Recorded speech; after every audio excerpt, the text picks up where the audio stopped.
Good evening. Welcome to our Community Mental Health series. On behalf of the Olathe Public Schools, I welcome you. My name is Angie Saliva, and I'm the Director of Social Emotional Learning and Mental Health Services.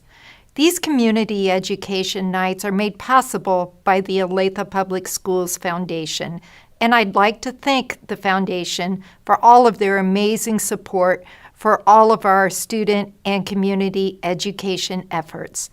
Tonight's session is titled, How to Address the Topics of Race and Culture with Your Child. Tonight's presenter is Marquise Harris. Marquise is the Olathe Public Schools Facilitator of Diversity and Engagement.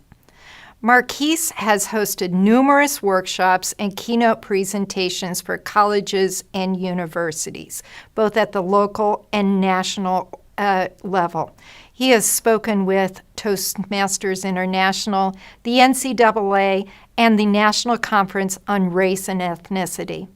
Author, public speaker, and diversity trainer, Marquise is committed to creating a culture of sustainable change that dismantles all forms of oppression to help create a better tomorrow for future generations. So please help me in welcoming Marquise for tonight's feature presentation. Thank you so much for that introduction, Angie. And as we begin this session tonight, thank you all for tuning in this evening. We know that you can be doing a number of different things, but right now you chose to be here, tune into this session. And our hope is that by the end of this, that you would have learned so many new things to embrace the opportunities to have these conversations with your child.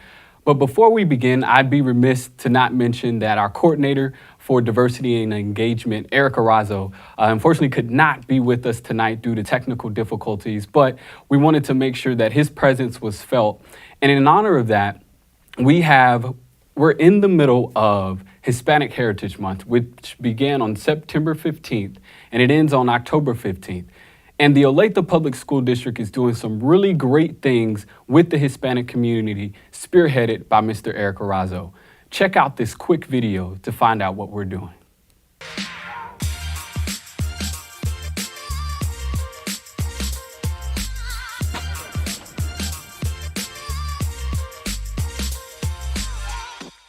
Welcome, everyone.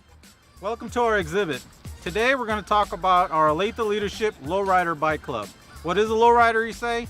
Well, a lowrider could be a person, it could be a car, it could be a bike, and really it's a lifestyle. Lowriding started back in the 1920s and has kept going today, and we're very proud of that heritage. We have a bike club where kids come in after school and work on lowrider bikes and customize them to express themselves, but they also work on bikes that are donated from the Olathe Police Department. We fix them up and give them out to the community. Our club has a 100% graduation rate and 100% of our students are in college. We also created a great partnership with the Olathe Police Department and the Olathe Fire Department. Today you'll get to hear from some of our students and from our partnership with the Olathe Police Department. Hi, my name is Marissa Escarino, and what brought me into this program is with culture and everything. It's what my dad would do in the beginning of when I was a child. We would always go to car shows together. He had his own 1994 Lincoln and we fixed it up. This program, basically we meet every Monday afternoon at 3 o'clock at OATC and then everybody's open to come in. In this program, we restore just like toddler bikes, kid bikes, and we fix them up. And then once we fix those up, we hand them out to the community and we have events for those as well. And then us being like participants in the program and everything, we also have our own custom lowrider bikes we fix and we show off to car shows and everything like that. And it's basically a get together, you get to talk and you just do a lot in that program. And it's a great opportunity as well.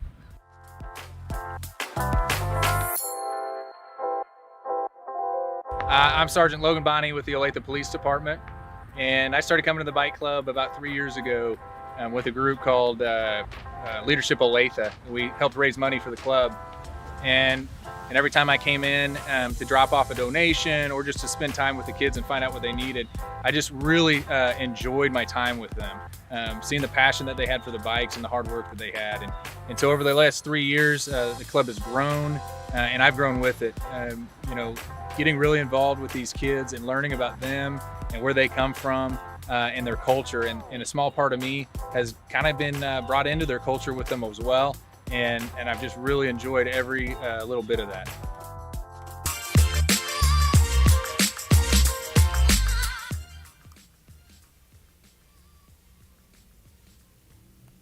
If you'd like to see the entire video, go to the Facebook page of the Johnson County Museum. Right now, the Hispanic leadership, the club that's being a part of this right now, that it's an exhibit as part of Hispanic Heritage Month. And it's an awesome opportunity, and it's open to all students that want to participate after school on Mondays. And so until, things turn back to normal eventually, then that'll be an opportunity to continue the great work and the great partnership that our students are doing. So with that, I want to jump right into our focus for tonight, our presentation on addressing topics of race and culture. As we begin this topic, and as we begin to even address why we're even having this session, it's important to understand that the times that we're living in right now, with the social unrest, with the global pandemic, we're going through a lot. People are stressed out. People don't know how to process things. There are so many different things that are going on, and we're unsure how things are going to change from day to day. But as we put all these things together, especially right now, it's important for us to have the proper framework and the foundation to address these topics of race and culture. So as we go throughout the rest of this night and this evening, our hope is that, again, that you learn some things. Please take notes. Have a piece of paper out, take notes. You can come back, reference. I'll have our contact information at the end of this presentation for you all to contact us and just be available as a resource. But we want to make sure that you leave out of here equipped and you have exactly what you need. And if there's more that you need, just reach out. That's what we're here for. So our focus for today, we want to focus in on 4 different areas. The first of which, we want to define race, ethnicity, and culture. I think it's important for us to have a foundation and understanding not just arbitrarily what these things mean, but what are the definitions and how these operate in our everyday lives. The second piece we're going to dive into is understanding the levels of culture. I'm going to tell you right now, I will give you a heads up that I'll probably go deep into culture that you didn't even realize, but I know that it will help you all understand a bit more about the others in which you may come across through your daily interactions. The third thing, understanding how cultural differences impact and influence everything around us. It's just part of who we are, and it's part of the nation in which we live in. And the last piece, we'll talk about the strategies and the implications behind having these conversations about race and culture with your child, with your families, and quite frankly, with those around you. So let's dive right into the definitions. So the first definition we want to start with is race. So according to the American Sociological Association, they define race as the physical differences that groups and cultures consider socially significant. So as you can see, even from this picture, one of the most glaring physical characteristics we use to identify race is by skin color. That's the most obvious, and that's the quickest one that we can identify on the surface level what race a person may identify with. Another characteristic may be facial features or different statures, but for the most part, when we understand race at its core, it's the physical, biological characteristics that are grouped together to identify different populations. This next term, ethnicity, is used interchangeably with race, but it's quite different. The reason why it's different is because ethnicity refers to the shared culture, such as language, ancestry, practices, and beliefs. So if we made it simple, plain terms, race deals with the physical characteristics, ethnicity deals with the culture.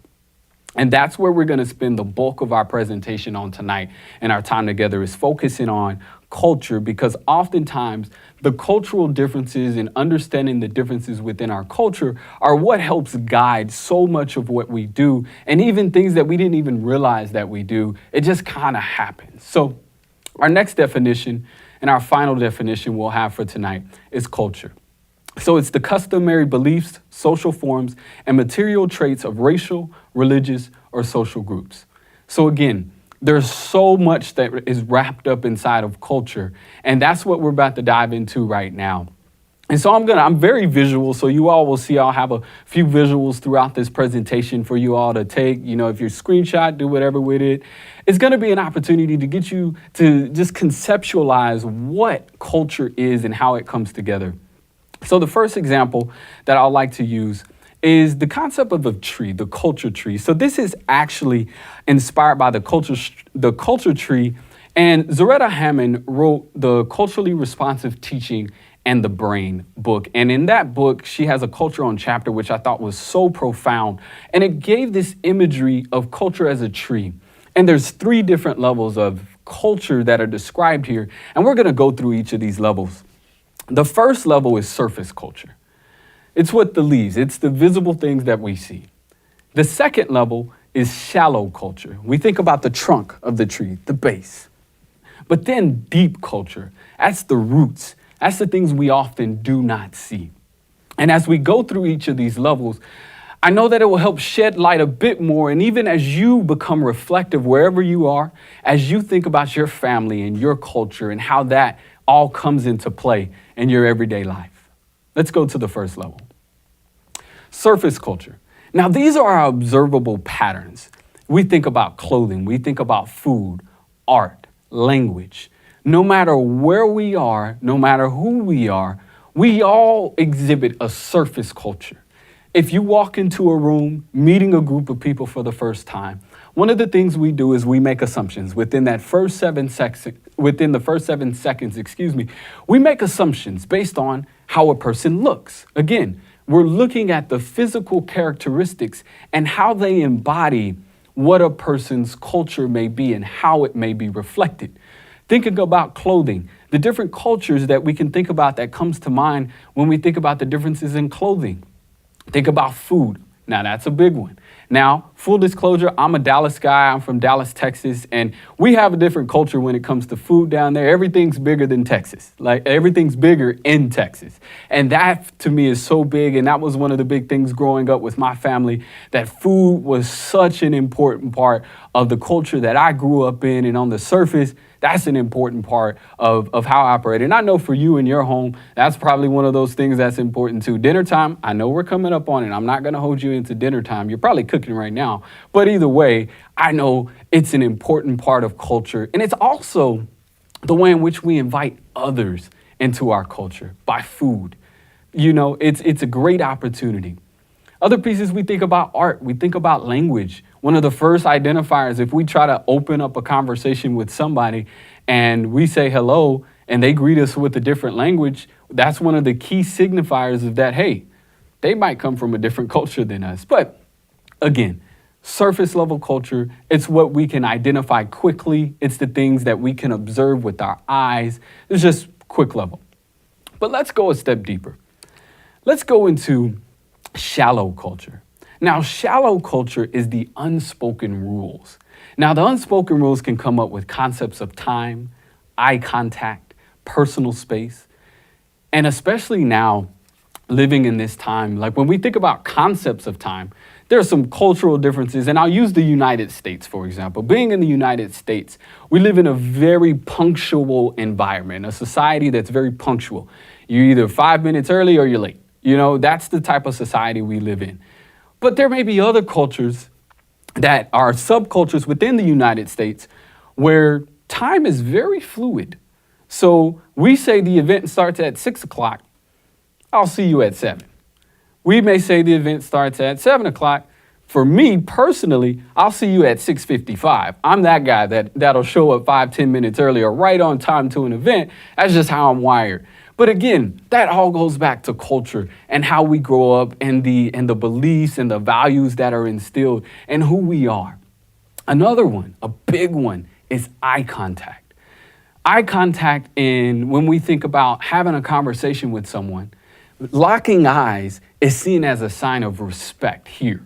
Generally speaking, again, very generalized speaking here in the United States, making eye contact is seen as a sign of respect. Look me in the eyes when you're talking to me, because that lets me know that you're invested in the conversation and that you care about what it is that I have to say. Now, for some other cultures, you may realize that eye contact is a sign of disrespect, especially for authority figures, especially maybe for parents, for teachers, for people that are in positions of power. Making eye contact may be seen as a sign of disrespect. Again, surface culture, shallow culture. This goes beneath the lines. These are some of those unspoken rules where you show up to a party and there are certain things you do, there are certain things you don't do. These are the norms before we get into the norms, but these are the things that begin, but they're rooted in the norms. And personal space is another one of those things. As we think about some cultures, the sense of bubble is not there. It's like I can be right up shoulder to shoulder. Now we understand we're in a pandemic time where we have to be 6 feet apart to ensure safety for others. But, in normal times, personal space for some is shoulder to shoulder. For others, hey, give me 50 feet, right? It's just one of those things that we just understand. It's just different. It's just one of those differences in culture. Let's go to the last level of culture. Now, this is the roots. This is the collective unconscious. This is where beliefs and norms lie. These are the worldview. For some that express spirituality, religion, you may find these things rooted here. Concept of self, that's another one of the big ones. But again, when we think about this, why I love the image of culture as a tree is it gives us this picture of when we encounter somebody, there's some surface level things that we notice, but there's so much more that's happening beneath the surface that guides their everyday thinking and whatever it is that they do. Now, again, like I said at the beginning, I probably was going to go a lot deeper into culture than you probably thought you should. But again, this just helps create the foundation and the framework as we begin to even understand how to even address the topic of race and culture. Well, we first must understand the different levels that exist within culture. So as we transition, I want to transition to this quote. It said, culture is the way our brain makes sense of the world. Culture guides our everyday actions. It guides everything we do. Zaretta Hammond has this in her book, and this is just a very intriguing way to think about culture. It's not just this expression of language, of values. It's how we make sense of the world around us. Now, with that in mind, when we think about these topics, when our children may come in contact with others that represent different cultures, it's important that we realize that their cultural expression is how they view the world and how they operate within the lens of living and being and who they are. So when we think about culture, I have a question for you all. I want you to reflect on this in your homes. How often do you discuss family values, traditions, and cultural heritage with your child? How often is that a discussion? Is that even a discussion? The reason why we ask this question is because before we can even dive into this concept of race, this concept of culture, we must first look within ourselves and look within our own families and identify what is the culture that exists within our home? What are the cultural values and traditions that guide our everyday thinking? It's important because before we dive into the deep dialogue and the critical conversations with our children and trying to make sense of the world around us, especially in times of chaos and times of so many different things that are going on, it's important that we're rooted and that we have a foundation and understanding where we are, why we do what we do, and most importantly, the impact that it makes for what we're going to do in the future and what our children are going to do in the future. So just a framework, write this down. If you haven't had this conversation lately, tonight over dinner might be a good time to start. Let's dive a bit deeper. So when we understand cultural differences, let's think of cultural differences on a spectrum. When we think about cultural differences on a spectrum, you have right and you have wrong. Think of those as our bookends. But then in the middle part, you just have different. Now, different can just be slightly on the right side of right, and it could be slightly on the left side of wrong. But again, it's the lens in which we view the world we live in affected by our beliefs, by our norms. Let me show you a few different examples. So if we think about this concept of right, wrong, and different, on the far, when we think about the right column, we think about, generally speaking, no matter what culture you come from, no matter what race you may identify with, generally, we believe in helping others. That's just one of those things that we believe is right. whether they're within our own culture, whether they're in our own periphery of just reach. We just want to help others in need. On the wrong side of things, no matter where you are, pretty much, again, generally speaking, is that breaking the law is seen as wrong. You got to be held responsible. You may have to go to court. You may have to serve some time. That's just, it is what it is. But right in the middle is the differences. Food, clothing, success, beliefs. And I want to go through a few of these because I think it's important as we look at this. And I want to actually start with success. So let's reflect for a moment. Let's zoom all the way out. How does your family define success? What do you think about? What are the images that come to mind? What did your parents teach you success was? Was success a suit and tie? Was success simply being able to provide for your family, making sure that there's a roof over their head?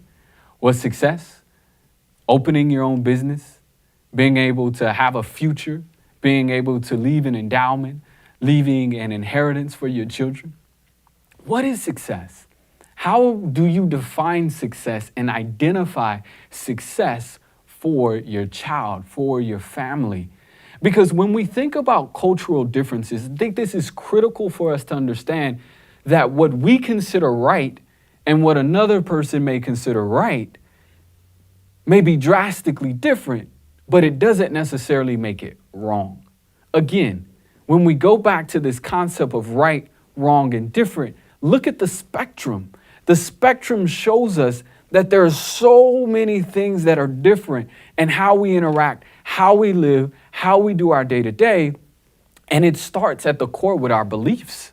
Now, beliefs, again, our job is not to tell you how your family should believe, what your family should believe, but our job is to help empower you to make sure that your child knows what your family believes, what they should be doing, what they shouldn't be doing. Not just right and wrong in terms of that, but understanding how that impacts everything that they do and the culture in which they live. Again, with the framework and the foundation of what is our culture? How does culture guide everything we do?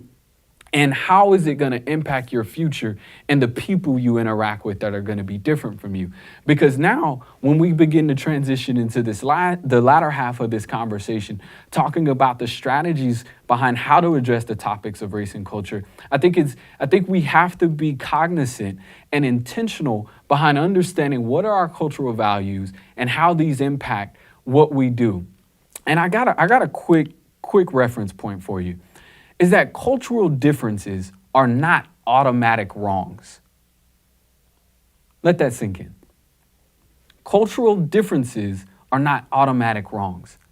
And what we mean by that is that we live in a cancel culture. And what I mean by cancel culture is if I disagree with you, I don't want anything to do with you. I don't care who you are. I don't care what you got to say. If you're different, and I disagree with your different and your cultural differences and those cultural beliefs, whether they be surface level, shallow, or deep, I don't want anything to do with you. I don't want to even engage in conversation about trying to understand a little bit more about who you are.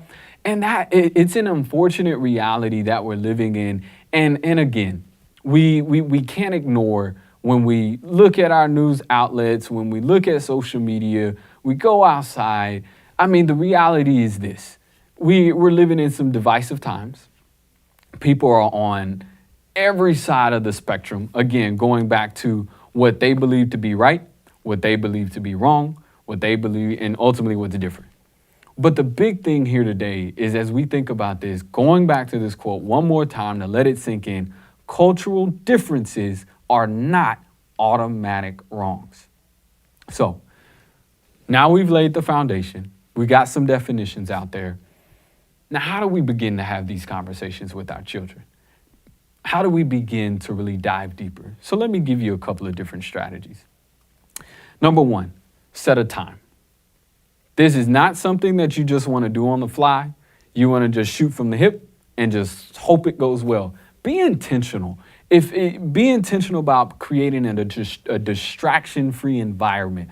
Because when you do this, you're allowing the space and the opportunity for you, your child, your family to engage in very important dialogue and how they have to make sense of the world around them and everything that's going on. The second piece, and this one I'm gonna spend a bit of time on, is research and reach out. So you're not in this alone. Chances are there are other parents out there that have already begun this conversation. And if I can't stress this enough, get the facts. Get the facts about what's going on. Understand what's happening. And so what I mean by this, especially when we're talking about race relations, especially right now with the social unrest, with the social movement, understanding what's going on, understand the sentiments, understanding why our families of color are feeling like their lives are threatened. There are so many different things that are happening behind that. Let's survey why. Why are they feeling like that? Where can we engage in dialogue? Where can we engage in conversation across racial lines without it being a defensive, hey, I'm attacking your point of view, you're attacking my point of view. But it starts with us. It starts with us as parents being able to be in a position to model for our children what it means to begin to engage in that dialogue across racial lines, across cultural boundaries, across what is often uncomfortable to us. Because if we want to create an atmosphere, we want to create a home life that fosters continuous learning, not just in the classroom, then we have to be the ones to first exhibit, not just being the teachers, but also being the learners too.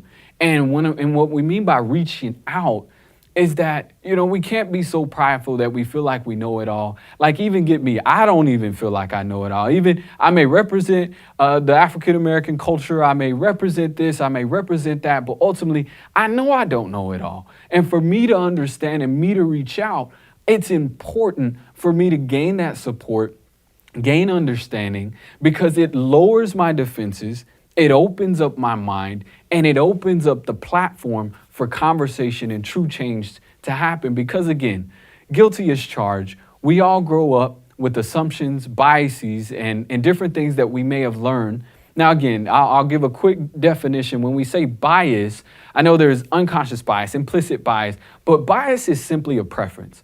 It's a preference that we learn over time through experiences from our parents, from TV, from music, from the media.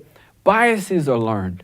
But the thing about bias that we have to understand is that the negative behaviors that can be associated with bias is where we can sometimes get in trouble, especially with our children, especially when they begin to reflect those negative behaviors at school or anywhere else that may potentially harm someone from another culture, someone that comes from a different race, someone that identifies this way or that way. It's important for us to understand that how our biases inform our decisions and the things that we do every single day.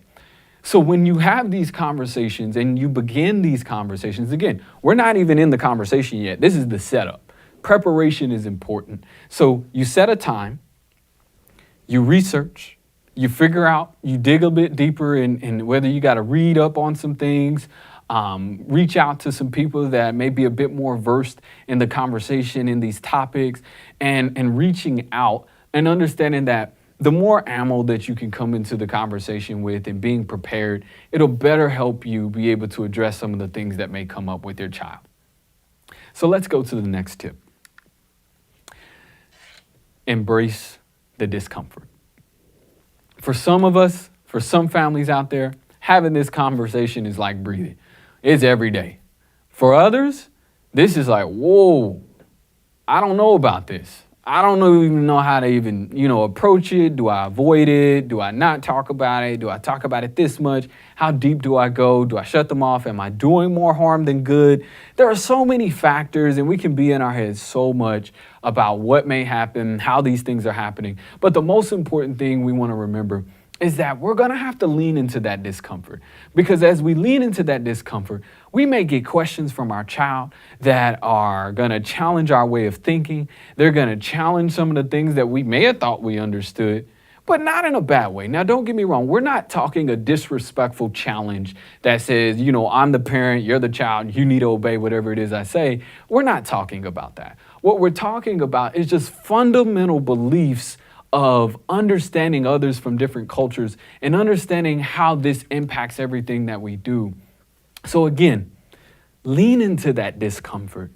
Be prepared for those questions that may come and those questions that you may not have the answer with. And guess what? That's okay. That's okay that you don't have all the answers. None of us do. We're all in this together. Understand that no matter what side of the fence that you're on, we're all in this together. We're all trying to make sense of it. It's hard. It's hard. This conversation is not easy.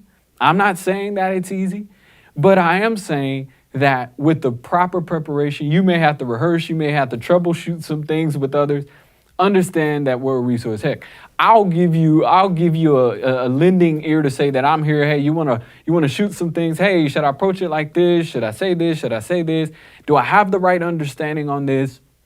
Again, if we go back to understanding the fundamental beliefs and the fundamental values of where our culture exists, where we come from, how we got to where we are, why we do the things we do, when we begin to address these topics of race and culture, it becomes a little easier because we have the foundation that we can always point back to.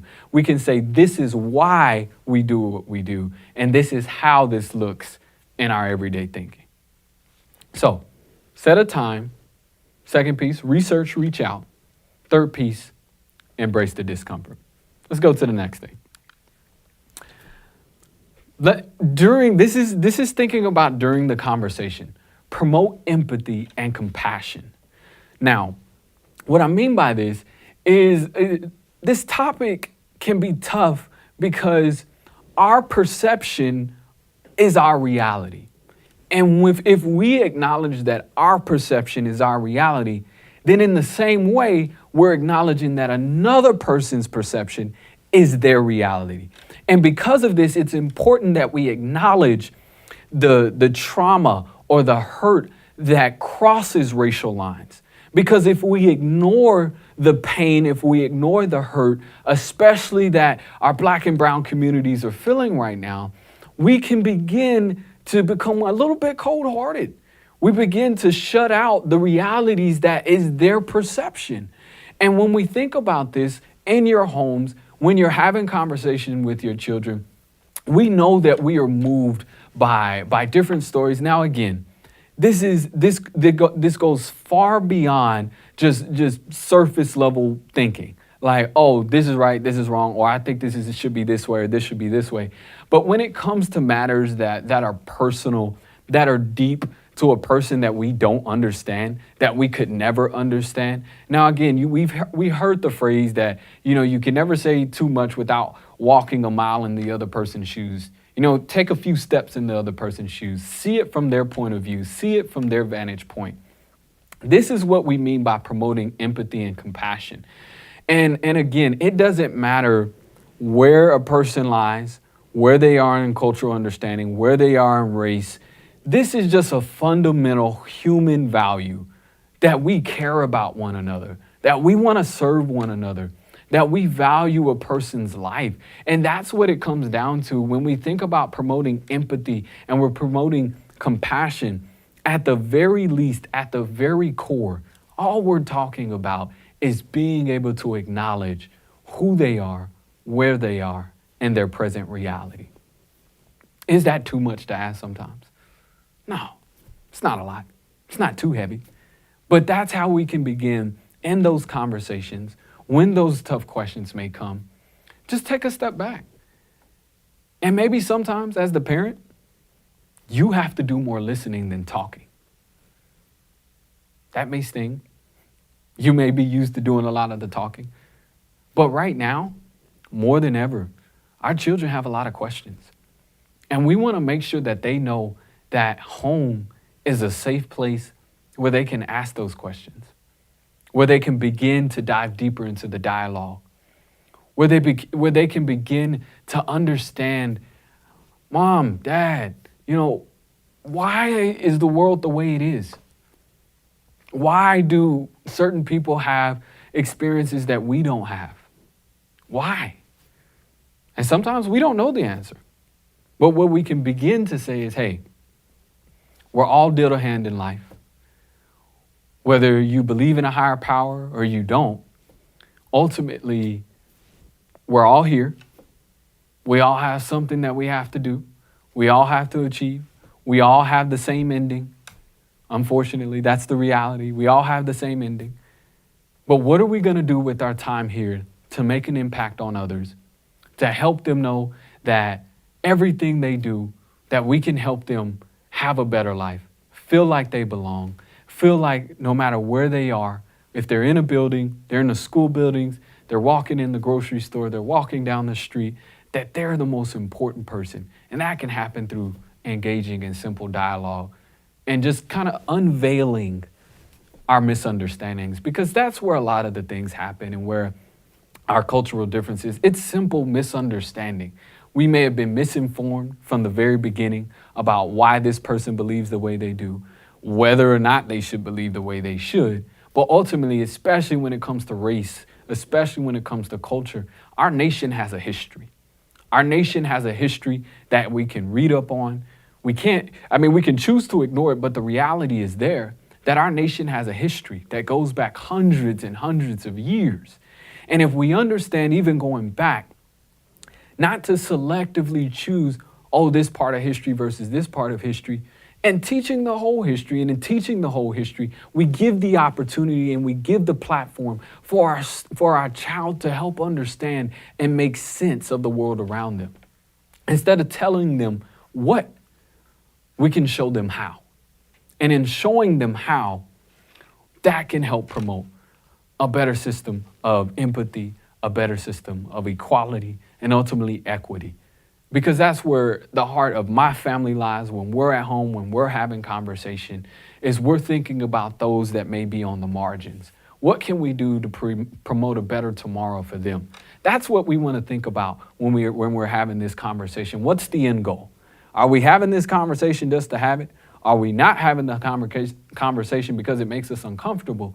Or are we having this conversation because it's important and it's a valuable attribute to be able to dialogue around these things? Because no matter how much, no matter what we think, this is the world we have and this is what we have to deal with every single day, no matter where we are. Let's go to the next piece. So this is after the conversation. Maybe it's been a day, maybe it's been a couple of days.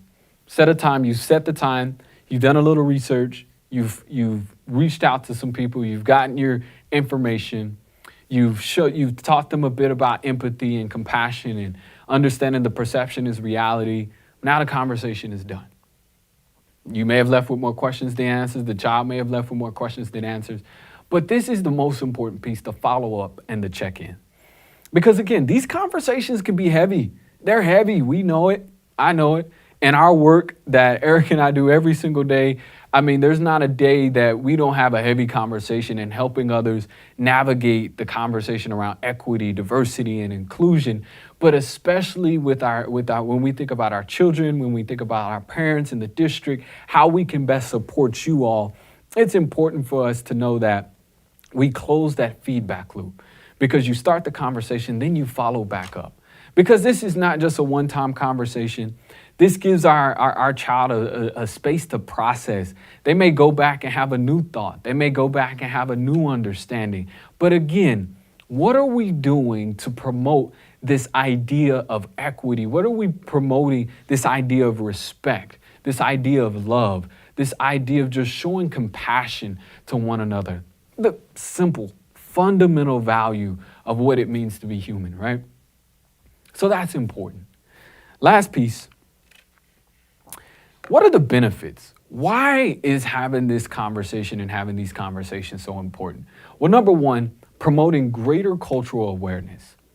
In promoting greater cultural awareness, we're allowing our child to be exposed to so many different things.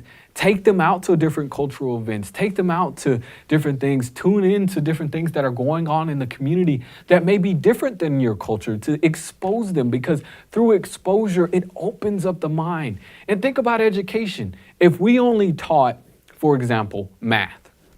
What happens when we need to understand English? What happens if we need to understand social studies, history, all these other things? When we're thinking about this in the bigger picture, we have to understand the same thing with culture and understanding those that are different than us. It's important for us because if we grow up in a sheltered environment and we face a situation for the first time where we encounter others that are different than us, we encounter others that have different values, we encounter others that have different beliefs, and the first thing we do is panic and we shut out.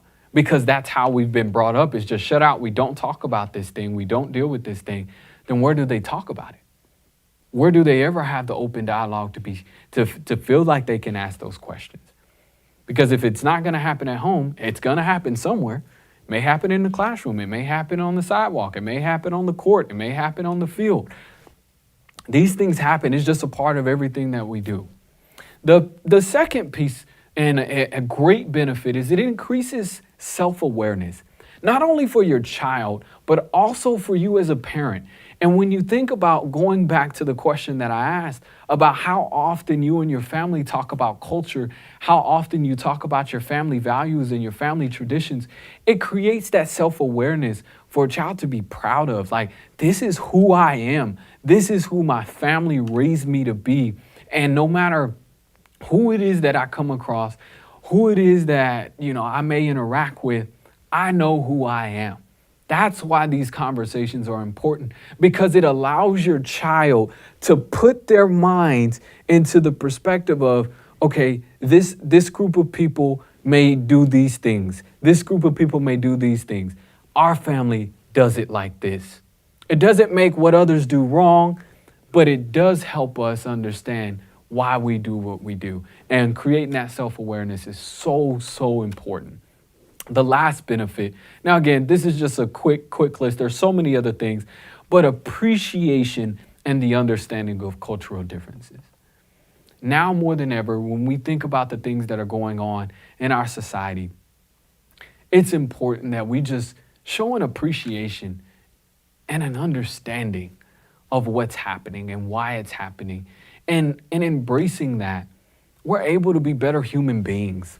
We're able to be just better citizens to this society, better just whatever it may be, no matter what country you come from, no matter where you are, we're all a part of this. We're all in this together. And whatever we do, understanding that at the very least, we acknowledge the value of another person's life, of another person's culture, of another person's race, of another person's beliefs. Now, we do not have to agree to still respect and value another person. We don't. So we have to be careful when we're teaching our children, when we're having these conversations, even amongst ourselves, that it's healthy to have a disagreement and still be cordial. It's healthy to, I can't tell you how many times, for those that may be married, those that may have family members, at the end of the day, there are some core things that keep us together. And that core thing that keeps all of us together with our human lives, with who we are, is that, hey, we're all living on this earth. We're all doing this together, and we all got to do our part. But ultimately, just because I disagree with your way of life, your way of thinking, doesn't mean I don't have to respect your life, respect who you are, respect what your family may believe, and understand that it's okay. Because I can let you do your thing. And I'm not going to sit here and impose my will upon you to believe the way I believe. And that's an important thing as we think about how we teach our children and when they go back to these school buildings and when they have these interactions with one another. So I know we've said a lot. And as I bring this presentation to a close, I like to end here. We grow up teaching a lot about this concept of the golden rule. Treat others how you want to be treated. But I'll challenge you on this one. There's a new concept going around. It's called the platinum rule. Treat others how they want to be treated. And that starts by having those conversations across racial lines, across cultural lines, cultural differences. And yeah, it may be a bit uncomfortable, but asking that individual, How do you want me to identify? What can I do to support you, especially those that represent our Black and brown communities right now? There's so much going on. Those that may not represent the Black or brown communities, that may come from different backgrounds, that may come from different cultural heritages. It may be important for us to just cross that line and think about, what can I do to better understand? Be a better ally, be a better friend. If I'm a friend, be a better colleague, be a better parent. What can I do? And the thing about it, at the end of the day, it's about community. We're all a part of this community. We're all in this together. And whatever we do, we have to make sure that at the end of the day, you understand that this is bigger than us. Our children are going to outlive us. That's our hope, that they're going to outlive us generations and generations to come. And in doing so, we're allowing them the opportunity to be equipped to understand how to interact with those that are different than us. So my aim here today, this evening, was that you all gained a little bit more insight and understanding about race, about ethnicity, about culture, and how to even begin the conversation with those that are different than us, and how to have that conversation with our child in order to how to embrace those conversations. So I'm going to show you our contact information really quick. If you want to get in contact, you want to continue this conversation, feel free to reach out. We have, it's really quick on the screen. So Angie Salava, our Director of Social Emotional Learning and Mental Health Services, her email is on the screen. Again, thank you so much for inviting us out to speak this evening and present, because this is so important. As we think about mental health, now more than it's important for us to have these conversations, see what's going on with our children. Begin it tonight. This will be a great framework. I'm closing out right before dinner time for those that eat at 7 o'clock. I know I'm right here. So have that conversation. You know, at least begin. What are the things you want to learn about? The Department of Diversity and Engagement. Again, I'm Marquise Harris. I'm the facilitator. Eric Arazo, he's our coordinator. Quick, easy email if you want to reach out to us is diversity@olatheschools.org. Shoot us an email, and both Eric and I will get that. And if you have any questions, I'll be more than glad to hop on a Zoom call, hop on a conversation, and any questions that you may have. And as you think about resources that are out there, and as you think about a number of different things that are so many things out there. Lastly, shameless plug, follow us on Twitter at diversity_OPS. Stay up to date with what's going on in our office and the different things that are happening, and shoot us a message if you want us to talk about certain things, and you want to be able to address certain things, and just want to be prepared. But with that, I'm going to turn it back over to Angie Salava for that. But have a great evening, and I hope that more than anything, that you all feel equipped and empowered to have that conversation.